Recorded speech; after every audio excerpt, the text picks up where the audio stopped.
Great stuff, fellas. Let's jump to topic number 2 here before we run out of time.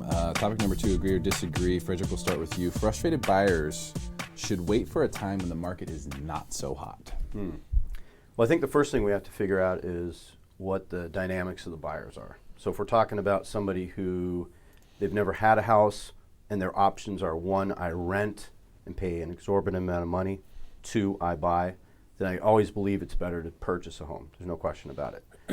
With that being said, like in my situation, there are people like me who repositioned in 2010. And for example, in my area, Point Loma, to get the house I want is $1.2 million.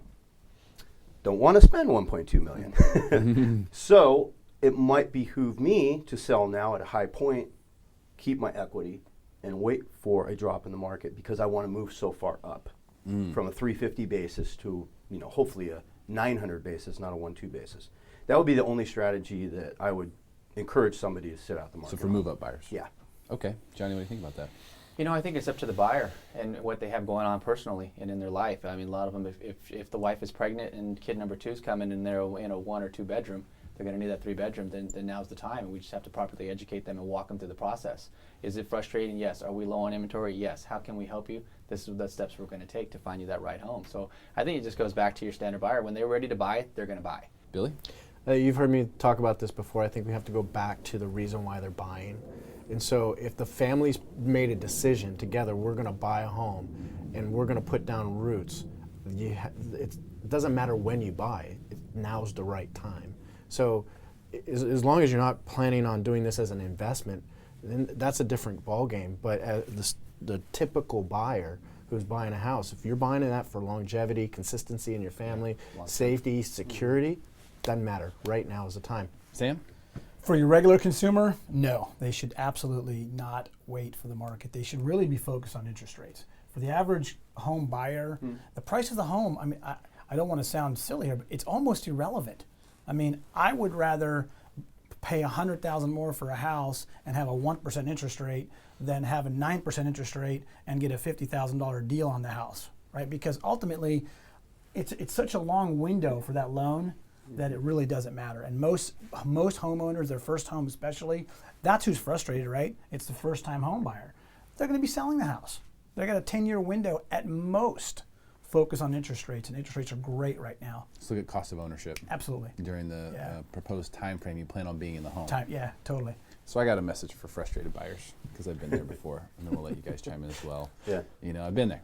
It's tough. It's a tough position to be in, but the reality is there's no guarantee it'll get easier later. In fact, most of the people who've been waiting for a couple years now, waiting for something to go down, have found themselves brutal for them. Priced out of the market or just completely taken out. Yeah. So there's no guarantee that prices will come down. It's all perspective based. Correct. So prices will go up 30%, and then they come down 10%, and you're like, oh, they finally came down 10%, I can buy now, but it's 20% higher than when you first started looking. Yeah. So there's no guarantee that prices will come down. They don't have to. Just like interest rates don't have to go up either. That doesn't have to happen, but it could. So don't expect that the future will bring exactly what you want. It's okay, by the way, too. The other piece of advice I have is it's okay to be in the market for a while. It's okay to learn. It's a process. Sure. You're not going to get it right the first time. And in a competitive situation where you're up against other people who may have more money than you, may have better qualifications than you, better financing than you, may have more experience. Maybe they already made that mistake on the last one. That's correct. And now they're beating you because they didn't make it again. Yep. So it's a learning process. It's okay to write offers. It's okay not for them to be accepted. And I think that's the key right there. Yeah. It's okay to write multiple offers on multiple houses. Oh, yeah. Some buyers feel that, again, frustrated buyers, sometimes they feel like, oh, I made an offer, I got to wait now to see what they say. And for us as selling agents, when we're out there, no, go ahead, let's write multiple offers so we have options. Yeah. So you have 2 counters come back versus sitting there twiddling your thumbs waiting, and you get more frustrated because you don't get that house.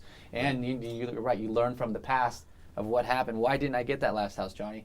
Well, we came in 20,000 below, or we got outbidded by 20,000. Well, you're walking a fine line between emotion and financial logic, right? Yeah. So I could say on one hand, I think interest rates will rise, and I think it's probable we'll have a hiccup in the economy, and it's probable down the road that the market could sink a little bit.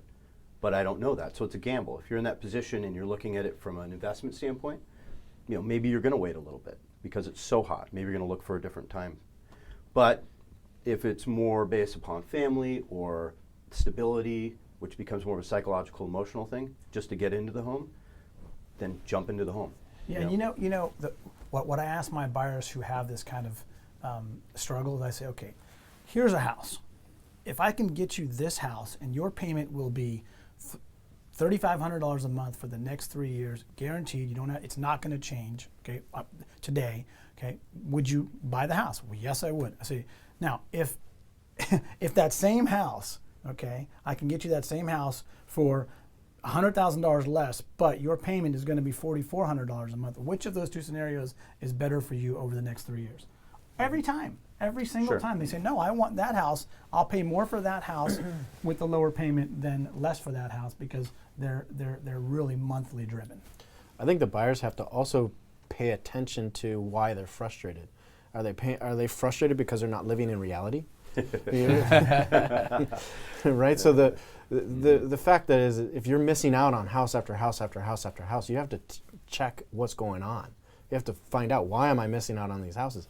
If you're writing an offer on a house that's $599, but you're writing $550 every single time, you have nobody to blame but yourself for frustration. Or it's like dating. It's like, that's right. Maybe you're the issue. You keep missing out on these great people or these great houses. The common denominator. Hey, it's me. It's you. And in this competitive market, you guys will agree, it's critical to have the right agent. Yep. I mean, you really have to have an agent who is tied into that network of agents in that demographic, in that geographic area. So true, because, absolutely. Right? Because we're all talking to each other, and it's critical. I mean, I have a much better chance of getting one of my buyers a transaction in my marketplace than an outside agent is going to, simply because of that network that I have. Sure. And the people don't even, they don't think about that sometimes. They just say, yeah, but the internet guy said he'll give me, $500 back towards my closing costs. I'm like, well, the $500 isn't going to do you very much when you can't get the house you want. Right. And that's where you got to hire the right broker or agent to do it, because they'll know how to pinpoint and push those right buttons. We had a buyer who was a little frustrated. He's VA. He just so happens one of the houses we showed was a military gentleman as well. Right. So what did I do? I sent this nice picture of my family on the military boat, and here they are, and they're like, I want him to have my house. Yeah, you bet. It's true. Done. There it is. Those things matter. They do. Those things really matter. Great stuff, guys. Fantastic real estate discussion. That's what we do here on the Real Estate Debate, debating the hottest topics in San Diego real estate. Really appreciate your guys' time. Thank you so much for being here. Thank you. Thank you. That's it. Thank you for watching Smarter San Diego TV. We'll see you next week.